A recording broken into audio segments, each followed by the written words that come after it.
some modest tax cuts, but ones that build upon the tax cuts that were handed down in a previous budget. And all in all, I think together with some of the cost of living measures that we've got in this budget, they will help households meeting some of those pressures right now. We always look to see what we can do on the tax front.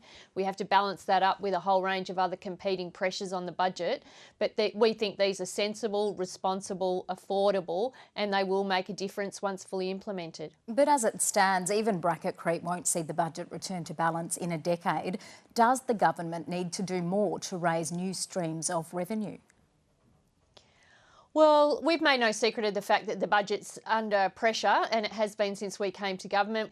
Yeah, I mean, managing the budget, you've got to look at every which way to make sure you can deal with some of those pressures right now, make room for additional investments in the future, and make sure that the budget as a whole, maps out the way forward. Inflation is forecast to rise slightly in 2026. Is that a sign that the government will stop subsidising household and small business energy bills at the end of this year?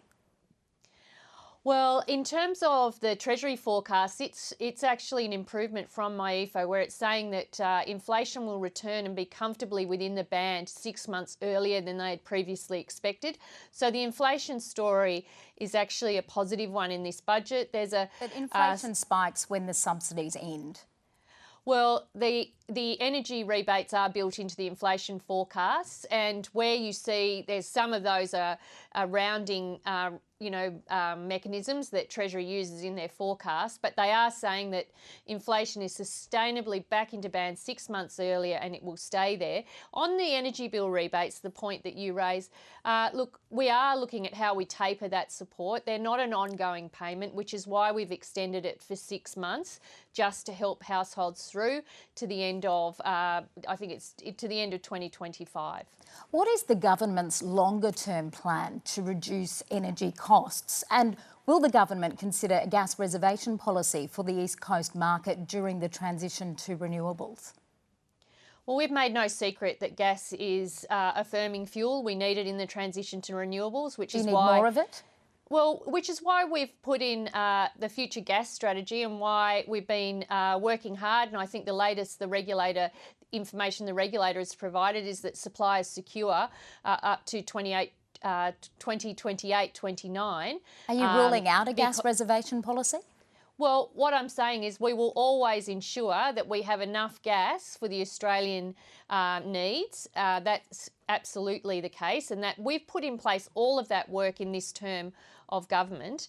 But in addition to that, the future, what does the future look like? It's all of the work we've done in the previous 3 budgets, what the work Chris Bowen's been doing in modernising the energy system, the grid, through rewiring the nation, but also all of the work that we're putting into making sure that there is a renewable energy future. That said, is green hydrogen looking more and more like a pipe dream? No, I don't think so, and we've had some measures that go into that. I mean, the role of government, and you can see this through our production tax credits, through the Hydrogen Head Start program, through but the work... $75 million allocated to hydrogen under that Hydrogen Head Start program wasn't spent and has been redirected within the climate portfolio. Green hydrogen just isn't working at the moment, is it? Well, we're prepared to support these emerging industries. We want them, we want government, we believe government has a role to support that, but we also, and this is part of our approach to budgeting, where there are underspends or there is a more effective and a more immediate need for investment, we do expect ministers and their departments to reprioritise within existing appropriation. The budget isn't just a continue to add on scenario. We have, there has to be spending restraint, there has to be discipline, and we have to make sure that every dollar of taxpayers' funds is used in the most efficient and effective way. And you see that in the climate portfolio, but you see it in many others as well. Katy Gallagher, thank you for joining the program. Thanks for having me on.